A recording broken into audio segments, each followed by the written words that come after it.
அனைவருக்கும் தைப்பொங்கல் திருநாள் நல்வாழ்த்துக்கள். பிறந்த எல்லாரோட வாழ்க்கையிலும் வளமும் செல்வமும் நோயற்ற வாழ்க்கையும் கிடைக்கணும் நானும் கடவுளை பிரார்த்திக்கிறேன். தை பிறந்தால் வழி பிறக்கும்னு சொல்கிற மாதிரி எல்லாருடைய வாழ்க்கையிலும் நல்ல வழிகள் பிறக்கணும்னு சொல்லிட்டு நம்மளும் வேண்டிப்போம்.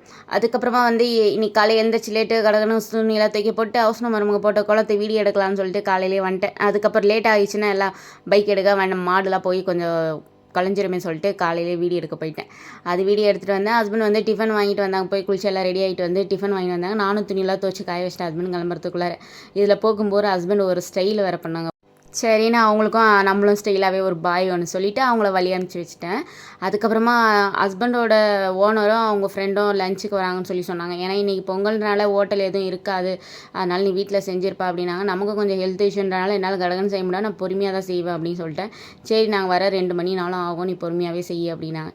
சரி அவங்க வரத்துக்குள்ளே செய்யணுமேன்னு சொல்லிட்டு நானும் வேலைலாம் பார்த்துருந்தேன். சரியான வெயில் இன்றைக்கி, காற்று வர சிலுன்னு அடிச்சிட்டு இருந்தது. வெயில் ஒரு பக்கம் இருந்தாலும் காற்று வர அடிச்சிட்டு இருந்தது. பார்க்கு பக்கத்தில் இருக்கனால வெயில் அந்தளவுக்கு தெரியல. கடகடன்னு சமையல் வேலையும் நான் முடிச்சுட்டேன். அந்த சிலுன்னு காற்று அடிச்சுட்டே இருந்ததா சரின்னு பொறுமையாக நானும் 2 மணிக்கு 1:30 மணிக்கெலாம் சமையல் வேலை எல்லாத்தையும் முடிச்சிட்டேன். ஹஸ்பண்ட் வரத்துக்குள்ளார கொஞ்சம் புதினா தொழில் தான் செய்கிற வேலை இருந்தது. சரி அவங்க வரத்துக்கு எப்படியோ லேட் ஆகுமா என்னன்னு தெரியல. சரி இந்த வேலையை வரைக்கும் முடிச்சுட்டு நம்ம லஞ்ச் எல்லாத்தையும் வீடியோ எடுத்துல அவங்க வந்துடுமே சமையல் வேலை போடணும் அப்படின்னு சொல்லிட்டு நான் கடகடன்னு இந்த வேலையை வரைக்கும் முடிச்சுட்டு வீடியோ எடுத்தேன். அதுக்குள்ளார நான் அடுப்பில் புதினா போடுறேன்.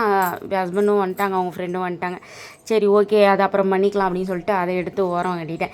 இன்றைக்கி பொங்கல் நாங்கள் கொஞ்சம் சிம்பிளாக தான் கும்பிட்டோம். சிம்பிளாக கும்பிட்டனால அந்த பொங்கலுக்கு கும்பிட்ட வீடியோ நான் எடுக்கல, லஞ்ச் வீடியோ மட்டும் தான் எடுத்திருக்கேன். வாங்க இன்றைக்கி என்ன சமையல் பார்க்கலாம். அவசரம் வீட்டில் சாமி கும்பிட்டாங்கன்னு சொல்லிட்டு வெண்பொங்கல், அப்புறம் அவங்க கீரை பண்ணியிருந்தாங்க, அப்புறம் காய் பொரியல், அதுக்கப்புறம் சக்கரை பொங்கல் கொடுத்துருந்தாங்க. இது அவசரம் வீட்டிலேருந்து வந்தது. அதுக்கப்புறமா நம்ம வீட்டில் சாப்பாடு மிளகு ஜீரகம் போட்டு ரசம் வச்சுருக்கேன். அதுக்கப்புறம் முருங்காய் வாங்கிட்டு வந்தாங்க ஹஸ்பண்ட், முருங்காய் போட்டு சாம்பார் வச்சாச்சு. சைடிஷ் வெஜ் வஞ்சரம் ஃப்ரை தான் பண்ணியிருக்கேன். அதாவது கருணக்கிழங்கு தான் நான் வறுத்து வச்சுருக்கேன். அதுக்கப்புறமா கூட கொஞ்சம் அப்பளமும் பொரிச்சு வச்சேன். சரி ஹஸ்பண்ட் வரத்துக்குள்ளே முடிஞ்ச அளவுக்கு புதினா துவையெல்லாம் அரைச்சி வீடியோ எடுக்கலாம்னு பார்த்தேன். அது டைம் ஆனிச்சா, சரி இதுக்கப்புறம் விட்டால் அவங்க வந்துடுவாங்க, வந்துடுமே சாப்பாடு போட தான் டைம் கரெக்டாக இருக்குன்னு சொல்லிட்டு இதை வரைக்கும் நான் வீடியோ எடுத்துட்டேன். அதுக்கப்புறமா அடுப்பில் போட்டு வதக்கி கொண்டாந்து வைக்கிறேன், ஆற வைக்கிறதுக்கு அதுக்குள்ளே வந்துட்டாங்க. சரி ஓகே இது இப்போதைக்கு வேலையே ஆகாதுன்னு சொல்லிட்டு அதை மூடி வச்சுட்டு உங்களுக்கு பரிமாற ஆரம்பிச்சிட்டேன்.